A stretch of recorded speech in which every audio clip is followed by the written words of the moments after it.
I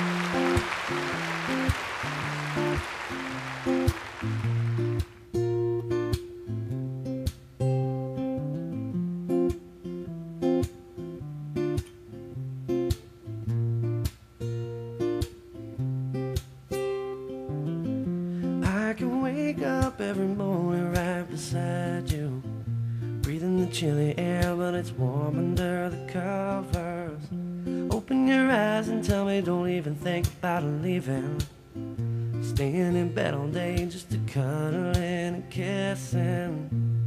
But what can I say to something like that? Just give you a smile and simply lay back. With your head on my chest, I'm lost for words. You leave me tongue-tied, mesmerized. Always late for work, but damn it, I love you.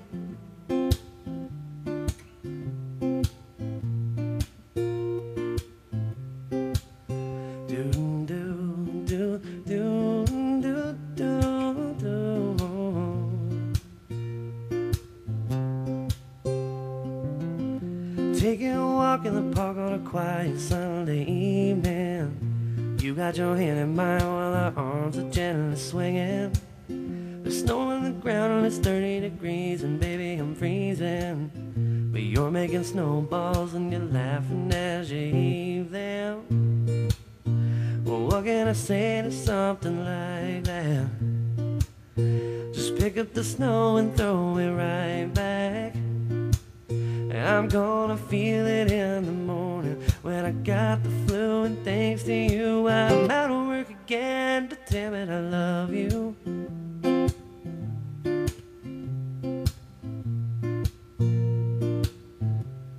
Oh, baby, I love you.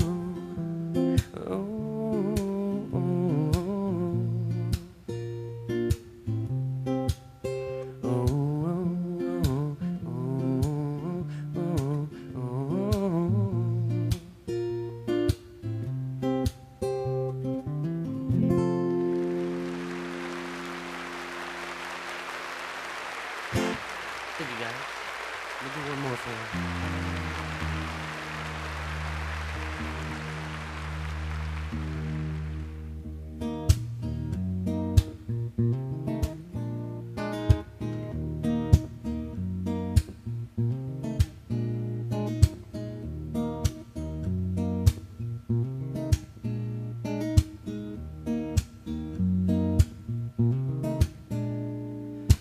I can see the way you're looking back at me, and I can hear the shivers inside your voice. Deep anticipation, waiting for an invitation to lay it down and give you a choice. I don't want you thinking I'm your average guy. I don't want to give you that impression tonight. Oh, but I can't stop this feeling that's just burning me up. I wanna bring all of your senses to life. Come inside and I will show you all the things I can do. Is your body screaming out for me like mine is for you? And if you take my hand, I'll feel all your burning desires are coming inside.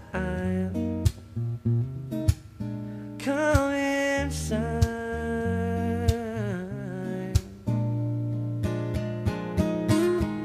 Say the word and I'll hold you like you've never been held.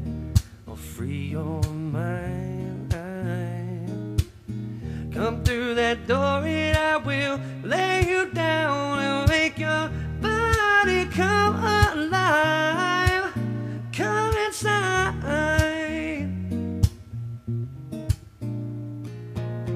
Come inside and I will show you all the things I can do.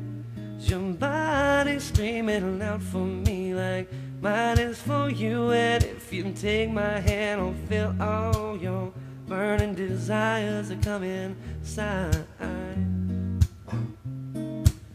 Come inside and I will show you the things I can do. Is your body screaming out for me like mine is for you? And if you take my hand, I'll feel all your burning desires. Come inside. Come inside.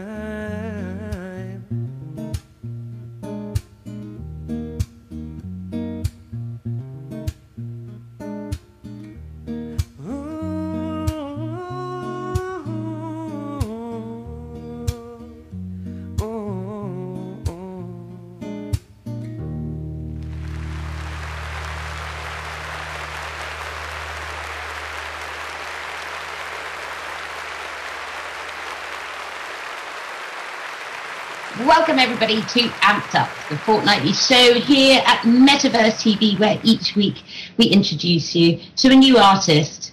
And this week's guest is someone many of you know through his performances online here in Second Life. With a wonderful set to kick off the show this week, I'd like to introduce you all to Damian Carbenell. Damian, it's a pleasure to have you here. Thank you so much. It's great to be here. It really is. Hey, you know what I was thinking when you were playing the songs introducing the show? That you have a lot of similarities with Jack Johnson, who I think is great. He's actually one of my biggest inspiration. Him and Jason Mraz would probably be my two biggest. So it's actually very flattering that you say that. Really, it just struck me immediately. And you've got such a wonderful voice when you're singing, but it just struck me immediately. I mean, obviously you have these influences, but it's a very specific style that you have when you play. How long have you? I mean, did it take you a long time to sort of pick up a particular style that you were comfortable with? Do you change a lot, or do you It did. It took a long time to get to the style I'm at now. I started off playing mostly things like gospel music and stuff like that. Then I moved to country, and then to a much harder style of rock, and I've played just about every genre you can imagine. So it took a long time to find the one that really matched me. Yeah. And even now, I'm sure it'll change again within the next couple of years. But I'm happy where it's at right now. But it's good to experiment, though, isn't it? To try different genres. It's ever changing, and that's what keeps it exciting at all times. It's always something new. And not all musicians are able to do that. Some of them get kind of pigeonholed into that one little aspect, and they don't branch out, and it does happen to some, but I think most of us kind of have a passion to learn more and do different styles and stuff like that, so hopefully it doesn't happen to too many of us. Yeah. So your influences when you were growing up, tell me about them musically. I'm sorry? Musical influences as you were growing up. Tell me, I want to know, what stuff did you listen to when you were younger? Well, when I was really young, I didn't have much of a choice, because my parents, whatever they listened to, I listened to. So it was mostly stuff like classic rock and Journey, Eagles, REO Speedwagon, all those guys. And then my parents also really liked country a lot, Garth Brooks and Alan Jackson and George Strait and all those guys. There wasn't a whole lot of the pop or the mainstream rock and stuff going on in my house when I was young. So I grew up with a lot of influence in the classic stuff, and I think that's always held. Even today, I still do covers of Journey and Eagles, and that's kind of what started me in this. And I think a lot of it had to do with their harmonies. They had yes amazing instruments, but they also had this one unison instrument with all of their voices, and it blew me away from day one. So it was just something that stuck with me all along. Well, you were kind of lucky growing up. I mean, certainly with Journey and the Eagles. I mean, I didn't hear about Journey until I was a lot older, being a Brit. That sort of, it didn't kind of reach the UK for a really long time. But I went to see the Eagles in concert, and they absolutely blew me away. Well, I'm jealous. I never got to see them in concert. Absolutely brilliant, and it surprised me because I thought, oh no, it's what it is, and I wasn't really sure who they were either. I'll admit to my ignorance. I thought it was some country band, but I was blown away because I thought they were absolutely brilliant. Oh, they are. Oh yeah. Did you go to many concerts when you were younger? Or even now? I don't know why I say when you're younger, but I went to local concerts quite often when I was young, but I ended up moving to a area that was very, very country, there wasn't a lot to offer in the town that I was in. You had to drive at least 3 or 4 hours away to see a music venue. So I did go to some concerts. I went to stuff like I went and saw a Rascal Flatts concert at the State Fair, and I saw a couple other people. But now that I'm older and I'm living in a more city setting, I've seen several. Last summer I went and saw Sister Hazel, which is a 90s band, and that's probably my favorite genre of music is 90s. So I was in heaven at that point, but it's been nice. I've been able to go to a few more shows, but not as many as you'd think. Yeah. I did used to go to concerts, but like you, I grew up out in the country, so yes, to go and see anybody that was worth seeing, you really had to travel a long way. And I think one of the first big concerts I went to see was David Bowie. And I was absolutely blown away because there were like thousands of people there, and I managed to get 10 rows to the front, and I looked completely like a pancake because I couldn't move. But it's just that whole atmosphere of being at a concert. I didn't really know much about David Bowie until I saw him in the movie Labyrinth. That was about the first time I'd seen David Bowie. I didn't even know he was a singer until after that. But, when you're talking about a crowd and an atmosphere, and as a musician, that's kind of like your buzz, isn't it? Yes, absolutely. It's a huge buzz factor. How do you think that would compare with something like Second Life or a virtual world, or even performing on Ustream or live stream as a performer? Do you get a buzz out of it too? You do. It takes some getting used to, going from a real stage and then going to the virtual world where you can't really read the audience because you don't hear them clapping, you don't hear if they're holding full-length conversations with each other mid-song and not listening to you. You don't really hear all that. So at first it kind of feels like nobody's paying attention because you can't hear anything and you're so used to hearing the crowd.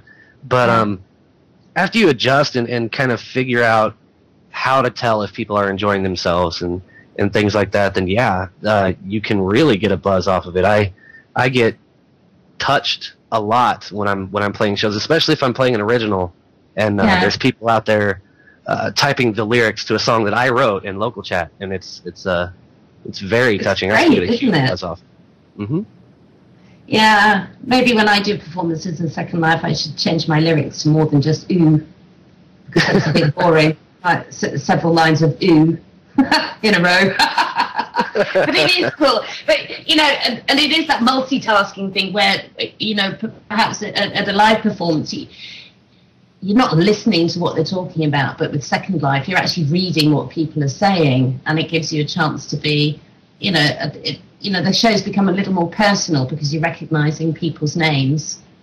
Yes, and I have a lot of people in my group that think they're jokers, and they do everything they can to try to get me to mess up songs by making me read local chat. So it's a lot of fun, though. I have a great time doing it. Yeah, but it's fun, though, isn't it?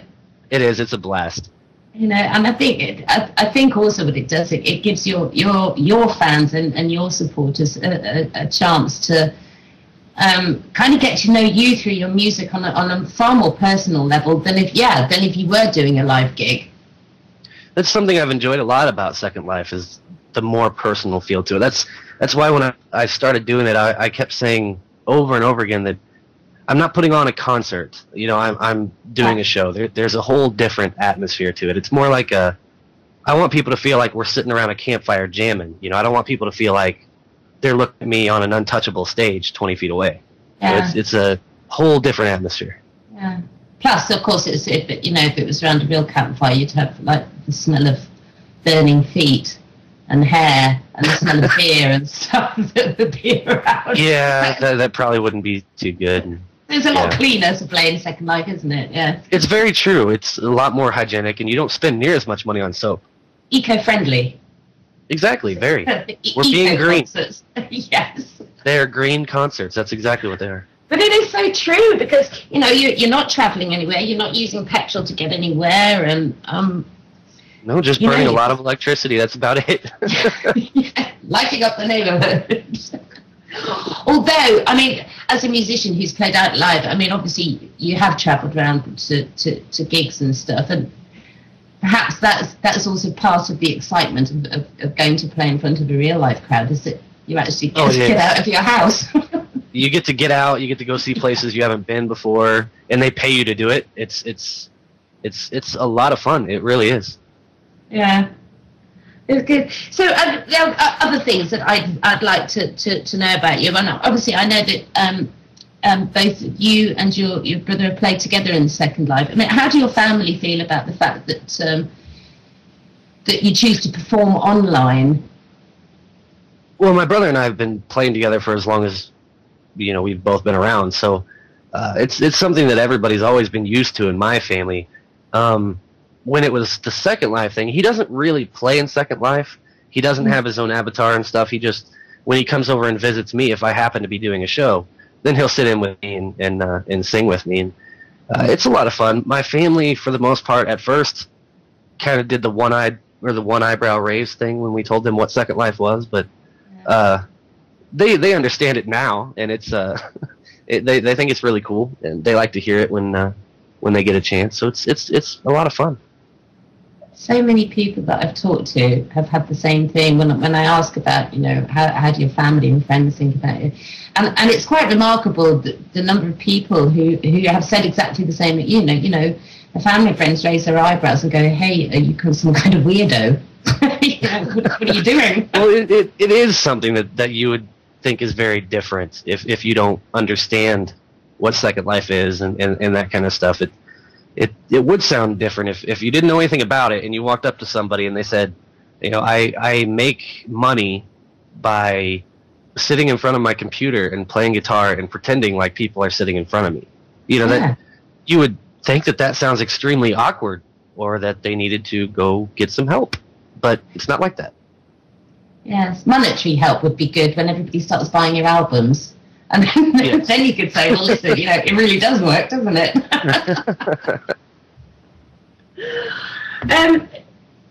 Is there anything, out of, there are a lot of musicians who are in Second Life now. Do you get a chance to go and listen to other shows, other musicians playing? Sometimes I do. It kind of depends on what's going on with my schedule at the time, but a lot of times I do get out and listen to other musicians. I have my favorites, and I have my friends who are musicians that I've met in real life, and I go out and see their shows as often as I can. Yeah. Yeah. So let's when I say that, obviously I'm leading into the question of collaborations. Working with other musicians that you've met through Second Life. I've done some dual streaming with a few of the musicians where I play and they play at the same time, and we kind of link our streams together. And I've also played live with some of the SL musicians when I went to Indianapolis and met a bunch of them, and then a couple years ago I went to Dallas and met a bunch of them.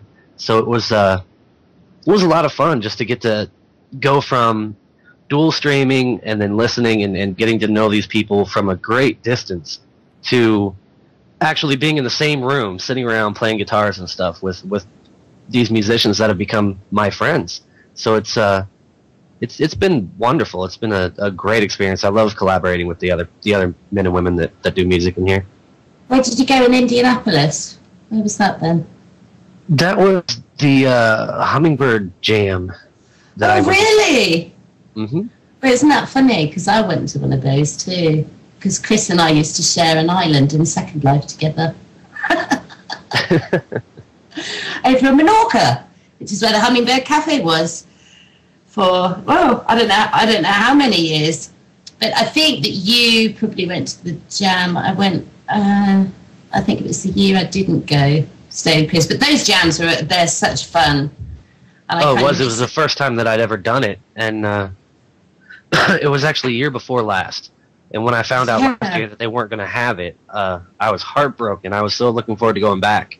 And I think I got a picture of you actually at the jam. You had a really cool T-shirt on. Yeah, I have somewhere from the jam. I have. You were wearing a really cool T-shirt. No, I'm really sad that the Hummingbird Cafe has gone. There are a lot of great musicians who came over to the island to play over there. But you know, let's talk about albums, CDs, and singles. Have you released some albums? I have released one, and I'm working on a second one now. But I released one. I released it exclusively in Second Life, but I also, the person who made it for me designed the CD to where when you purchase it, you can listen to it in world, but you can also download the individual MP3s onto your computer, so you can put them on your iPod or your cell phone or anywhere you want to, and take them to real life as well. So it was a lot of fun, and a lot of people seemed to really like it. So I had a blast. It was the first time I'd ever tried to release an album of all original music, and it was so much fun. I can't wait to get finished with this new one and see how people like it. I hope they like it even more than they like the first one. I think it's cool, but don't you think that's a really cool thing about Second Life, is that people do go off. They can do all these amazing scripts that allows us as musicians to, you know, to distribute our music within a virtual world, but you know, without going through the whole hassle of, you know, stumbling upon somebody in real life, possibly on a music website page, and then having no interaction whatsoever, and just listening to the chats. I mean, obviously, with Second Life, you get a chance to listen to the musicians live, listen to us talk and everything, and then do it all from one place, which I think is brilliant. It is. Second Life is great for that. Second Life is so amazing for people like musicians. It's there's pretty much almost nothing you can't do. So it's amazing. Mm. And if you think about it, probably I don't know actually how long you've been in Second Life for about 3 years or so.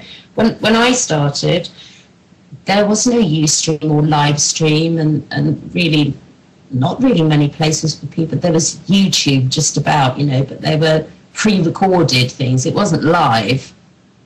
Right.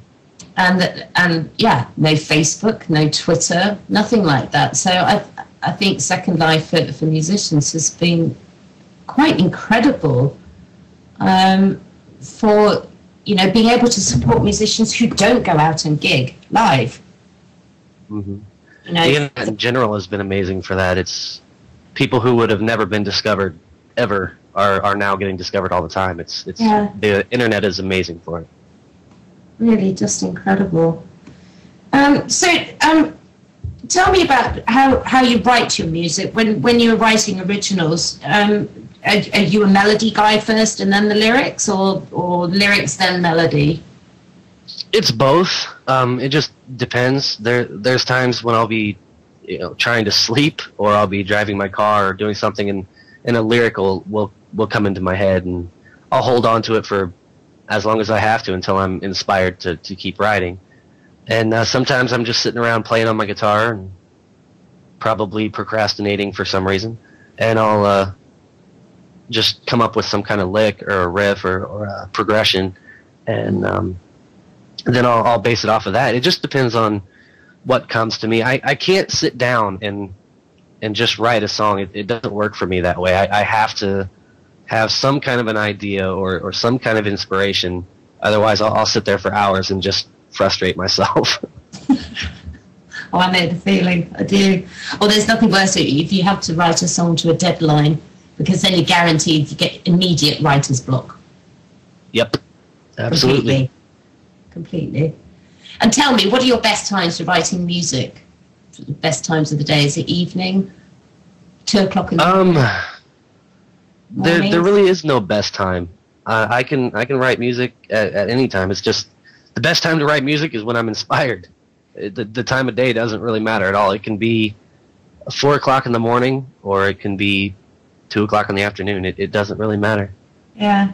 I love that answer. I think that was great. The best time for writing music is when you're inspired. It's just, I know so many musicians, you know, inspiration, it does hit at really odd moments. It sure seems to. Yeah. But a lot of musicians usually find the time that, you know, when it's quiet, it's usually late evening, when there's less distractions from, you know, from the everyday, when you can sit down and perhaps your mind's a little more focused on it. Yeah, I should probably do that myself, but I usually don't. I just get the idea, and I can be right in the middle of a conversation and get an idea, and I'll pick up my guitar and start kind of messing around with it while I'm talking to someone. And then if I feel like I'm going to be writing, then unfortunately I'm just like, okay, I got to go. I'll talk to you later. Yes, that's not procrastinating there. That's just getting on with it. Yeah, more or less. What do you use to record your music? What sort of software programs and stuff do you use? When I'm recording, I use Adobe Premiere, and the reason I went with that instead of something like Pro Tools, which is the industry standard, or Logic or something like that, is because I was already used to it long before Pro Tools came around, and I guess I was too lazy to learn a new program, so I simply just use that one, and it works out for me well because I know what I'm doing. Yeah, it's kind of difficult because I'm a bit of a software geek, I think, because I'm always looking for new programs and stuff for music, or plugins and things like that for effects. And I have to say that once you do find a particular type of software that you're happy with and you can record with, it's very hard to move on to something else. And then exactly like Pro Tools, I mean, I do use Logic, but it's such a gigantic learning curve that actually you find yourself, it's less about writing the tune than reading the manual. Yeah, and that's what I hear about Pro Tools as well, that the learning curve is just enormous. But it is the industry standard because it offers so much. There's nothing you can't do with Logic and Pro Tools. So, I guess I do sacrifice that a little bit, but I can't imagine going back and relearning an entire program instead of doing what I do now. Yes, I've been looking at a couple of other things. I looked at Ableton Live, and then I sort of read through it a bit, and I thought, well, actually, how much time have I got to really learn this? And actually, I don't. So, I'll leave it to somebody else to do it as well. So in real life, with your music, do you use the name, your avatar name, Damian Carbenell? Oh, sorry, I'll say that again. Damian Carbenell. Do you use that name for real life, or do you kind of tend to go with your real life name? Most of the shops that I play, most of the venues that I play have been coffee shops and things like that, and it's not really anything formal right now. It's not like I have a band or a big banner that says Damian Carbenell and all that. So it's just I just go by my first name. Even in real life, it's more like a jam when I'm playing. It's not a concert. I'll just get on stage and say, "Hi, I'm Damian." I don't really even consider a last name, but that has been asked and brought up, and I have considered when I release my next album, which will be released in real life. I've very much considered going ahead and keeping the Carbenell name and using that as my stage name. Yeah. It's strange, isn't it, how when you joined Second Life, I bet you never thought that you'd be considering using that horrible little pull-down list of surnames and it becomes your brand name in the virtual world. Did you look through a list and sort of go, what's the most the least dreadful surname I could have as an avatar in Second Life? Well, no, because when I first made an avatar, which was, I think, a year before I actually started coming in and playing, I didn't know anything about Second Life. I knew absolutely nothing. So when I came in, I just naturally thought, okay, let me use my real first name, and then I'm going to find a last name that sounds something relative to my real last name. So Carbenell is actually not very far off from what my real last name is. And then I got in, I played for about a week and was completely bored and just quit. And it wasn't until about a year or two later that somebody begged me to come back in and start playing. And so I did. Yeah, I think I remember when I joined, I had I think there was only about 6 choices of surname. So I was sort of humming and hawing about Slim Warrior or Slim Doughboy. And I'm so glad I didn't go for Doughboy. That's my surname. Really? I thought that would have been a great one. Well, no. Oh, it's bad enough. I mean, people now think that I'm a guy because my avatar name is Slim, so I do get a lot of confusion actually as to whether I'm a male or a female. Not that it really matters, because usually I'm dressed as a gingerbread man in Second Life. But what we're going to do now is we're going to take a very short break, and then we're going to come back and I'll chat with Damian a little more, and then we're going to have some questions from the audience. So we will see you all in a couple of minutes.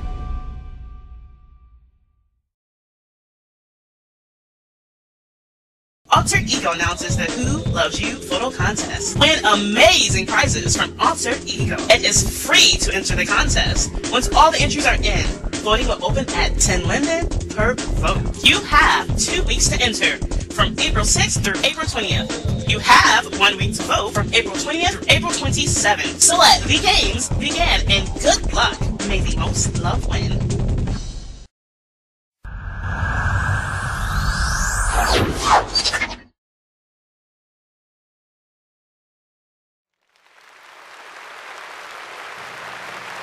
And welcome back to part 2 of Amped Up, where I'm chatting with my lovely guest, Damian Carbenell. Damian, I'm going to ask you, obviously you've been performing in Second Life for about 3 years.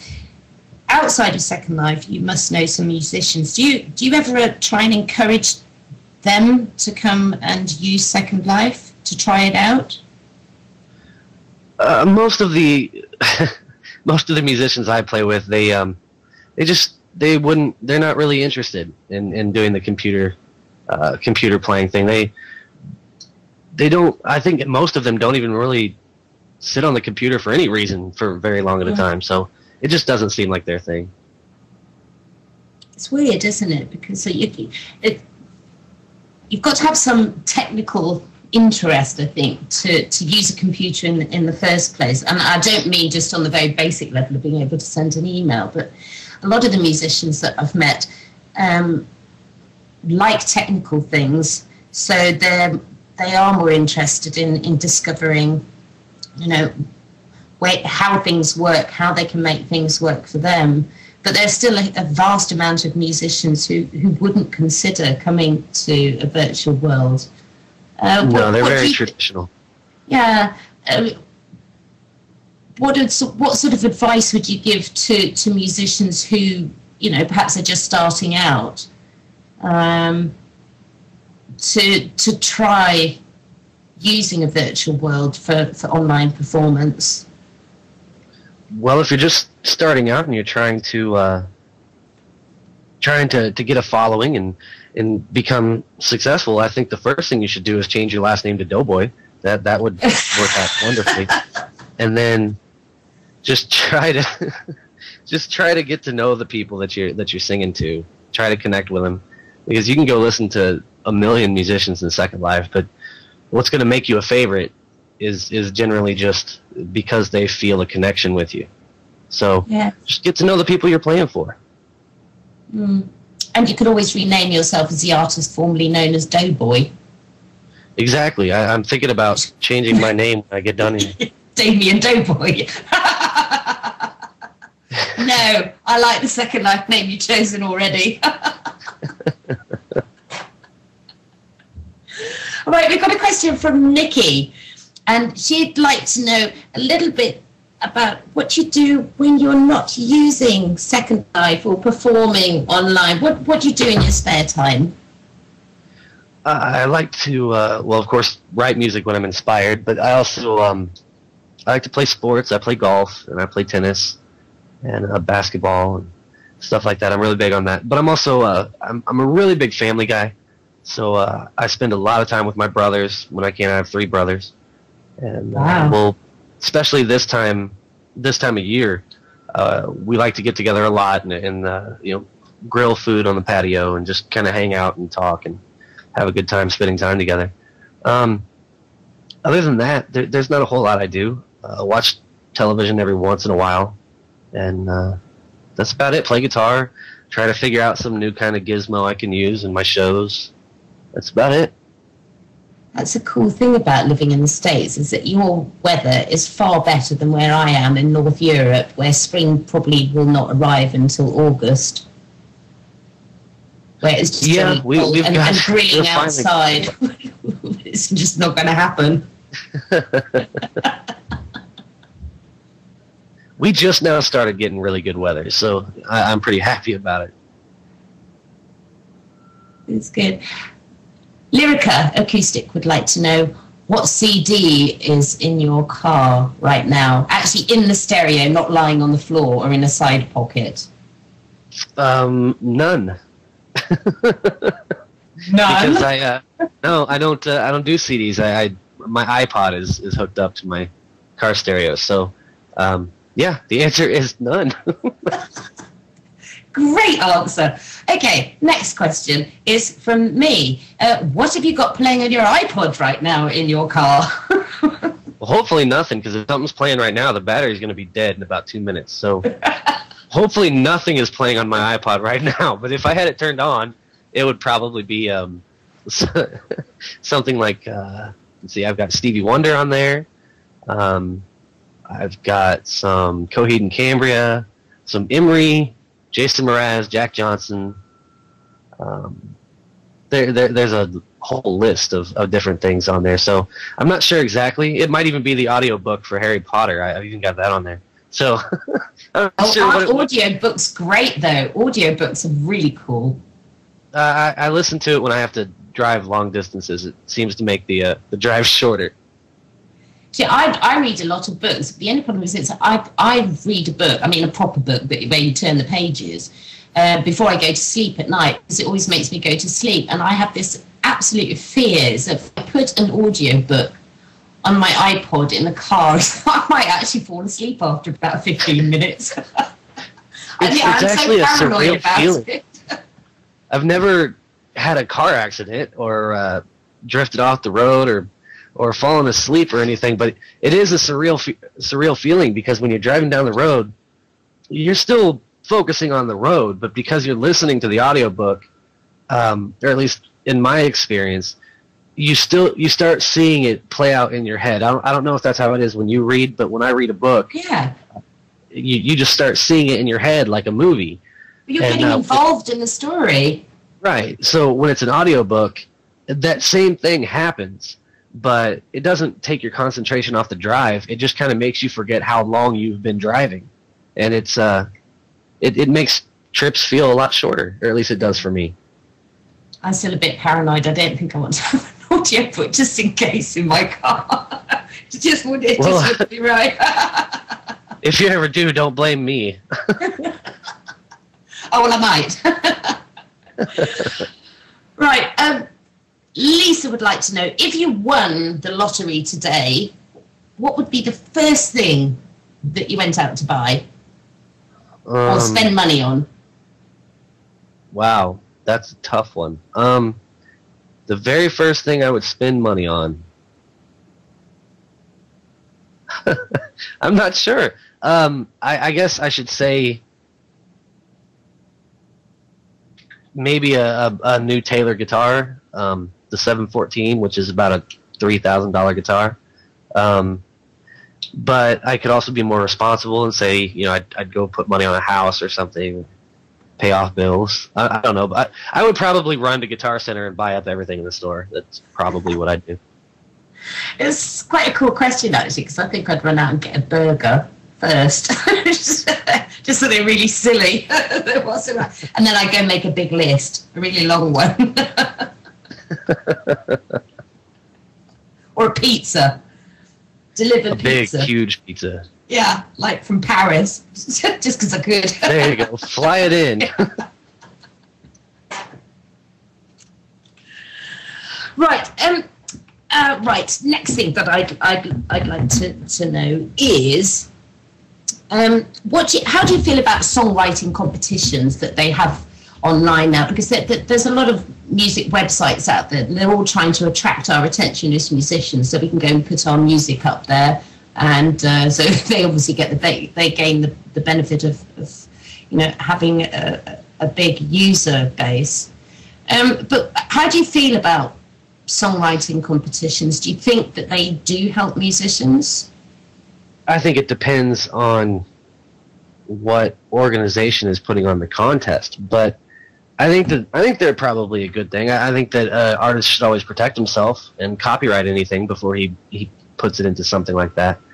And I would definitely check on who decides who wins. If your panel of judges are people that don't have the first clue what they're talking about, then you're probably not going to have a chance to win. It's going to be somebody who just had more friends than you did who voted for them, or something like that. So it just depends. I think they can be a great thing when they're done correctly. Yeah.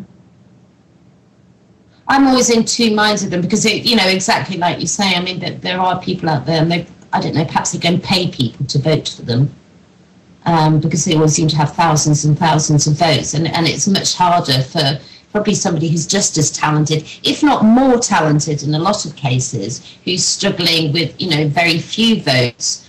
And I think in some ways, perhaps the internet isn't such a good place for musicians when you would like to enter competitions, or to get heard, because there are so many people out there making music now.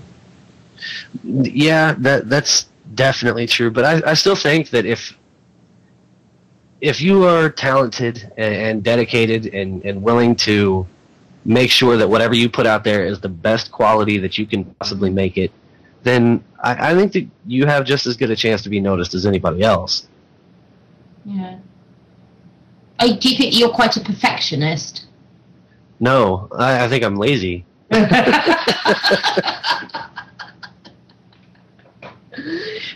no, it's just because you said, it is about putting the best thing out there, and for a lot of musicians, I don't always take my own advice. Yeah, I know, but the thing is, are you one of these musicians that when you've done something, you then have an absolute thing, so, oh, maybe I should redo that bit again, and that doesn't sound quite right, so I better redo that, and then you end up spending a lot of time redoing it and never being quite happy with the final result?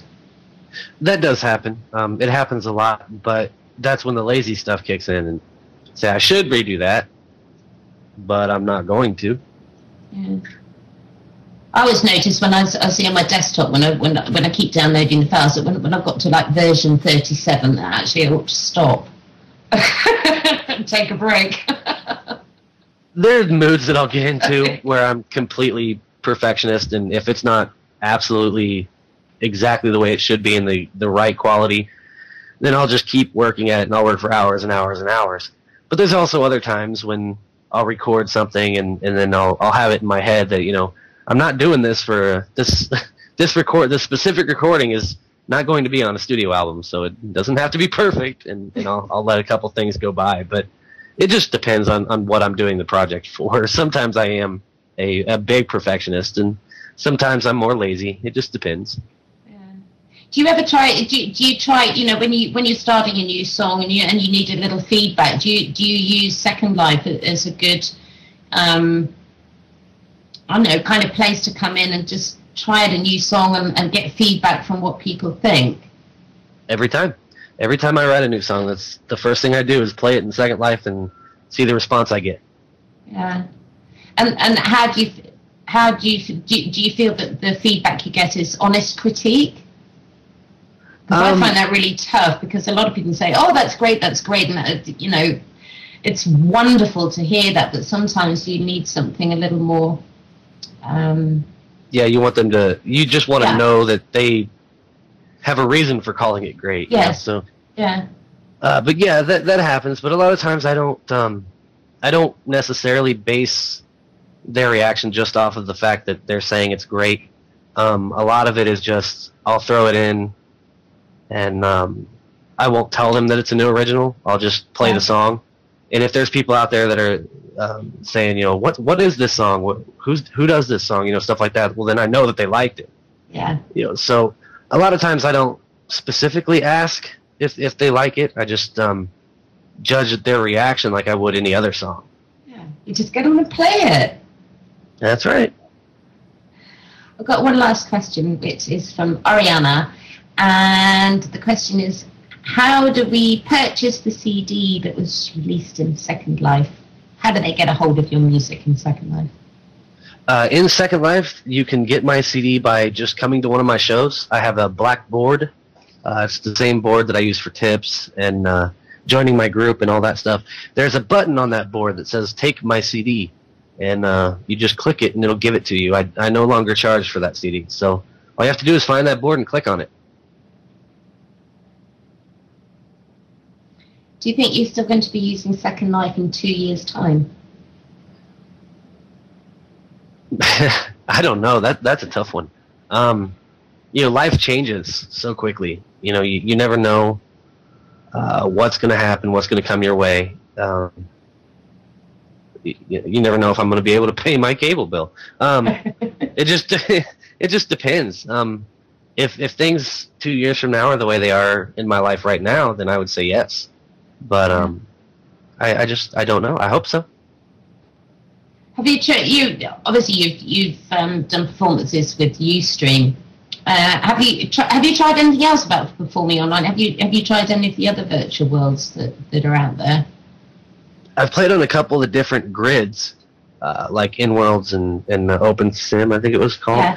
There's a couple grids I played on, and then there was a website that I played on called the Stage TV. And yes, I know that. You're familiar with that one. Then I played on that, and I do YouTube videos. I have yet to do a show on Ustream. I have an account, but I've yet to play a show on there because I set it up one night and I was playing and I was watching the screen and seeing how the resolution was and if the sound was okay. And I realized that when I'm playing guitar and singing, I have this really goofy head bob thing going on. And when I saw that I do that, I decided Ustream was not such a great idea. So there's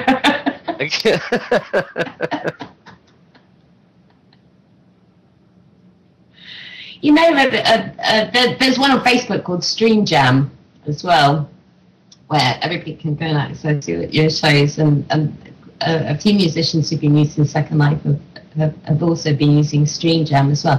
But you're right, that's the cool thing about Second Life, is that when you come in for a performance, you don't have to brush your hair. That's so true. Yeah, and it doesn't matter if you're sitting there in your pajamas or whatever, because nobody can see you. You're right. I could play a show wearing nothing but my guitar, and I'd be just fine. And that's the one you'll be doing on Ustream, yeah? Not likely. Although it might divert attention from the head bobbing that we did. Damian, it's been so wonderful talking to you this evening. It really has. I know you're going to take the show out on your last track, but I just want to say thank you so much. I've so enjoyed talking with you this evening. So have I. It's been so much fun. And I would like you just to tell everybody where we can find your music website and where we might be able to get your upcoming CD. The upcoming CD, nowhere just yet. Eventually, once it's done and completed, it'll be in the iTunes stores. So it'll be a real life thing, and then I'll probably get it made for Second Life as well. But it won't have the ability to download to your computer. It'll be just in world. And so yeah, right now the CD is at nowhere.com. But if you want to catch a show, join my group. Nikki Matheson is in the audience. She's my manager. She'll get you involved. And there's a way to see my calendar. My music's to hear some of my music, just go to myspace.com/Carbenell. Are you on Facebook too?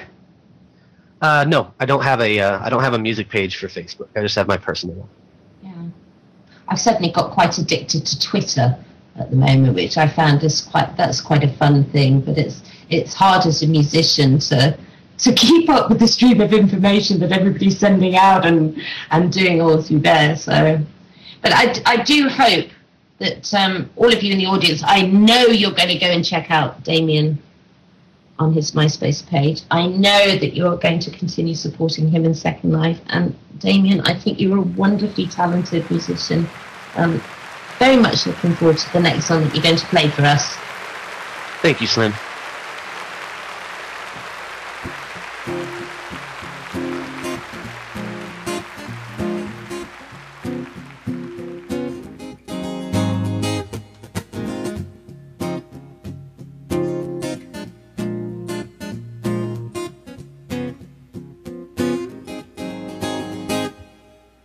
Let me tell you something that you don't wanna hear. I've been trying to talk to you, baby, all night long. I don't wanna cause you no alarm, my dear, but I think you've gone and done something terribly wrong. I'm having some trouble here, but I'm gonna try to whisper in your ear, and maybe a softer voice will let me get the whole thing right. Or maybe not, and I'm not surprised. I've given it about 1,000,000 tries, but there's still something that you really need to hear. Don't be alarmed while I'm trying to explain, but my tongue ain't working, I think that you're to blame. 'Cause you got me tripping over words I'm speaking. You stop me from saying all the things I'm trying to say, and I don't know how to stop myself from talking all this mess. All I know is that you got me talking gibberish. Do it about do that do it down down that do that do but I did oh oh oh you got me talking gibberish. Do it about do that do it down that do that do but I did you got me talking gibberish. See what I mean? I'm not making sense, and I'm doing all I can to try to circumvent this a little problem that's plaguing my mind since I looked into your eyes. Well, help me out, baby, throw me a bone. I better yet, why don't you go ahead and take me home? 'Cause I'm feeling weak and I could use a little time to lie down. Don't misunderstand my moves, I'm not trying to play no games. That my tongue ain't working is driving me insane. 'Cause you got me tripping over words I'm speaking. You stop me from saying all the things I'm trying to say, and I don't know how to stop myself from talking all this mess. All I know is that you got me talking gibberish. Do it about do that do you dabble down that do that do but I do that oh oh oh you got me talking gibberish. Do it about do that do you dabble down that do that do but I do that you got me talking gibberish. All I need is your remedy, and I'm begging, please, baby, come on. If you don't stop this now, I think I'm gonna have a breakdown, and I don't think I can hold on for very long. So, touch me, girl, go on and take my hand. Why don't you save me now and show me the promised land? 'Cause you got me tripping over words I'm speaking. You stop me from saying all the things I'm trying to say, and I don't know how to stop myself from talking all this mess. All I know is that you got me. Oh girl, you know you got me. Oh, you got me talking gibberish. Do it about do that do it down that do that do that oh, oh, oh, you You got me talking gibberish. Doop-a-da-ba-doo-da-doo-cha-da-ba-da-down-da-doo-da. Doop-a-da-ba-cha-da-doo-da. You got me talking gibberish. Thank you, everybody. Thank you so much.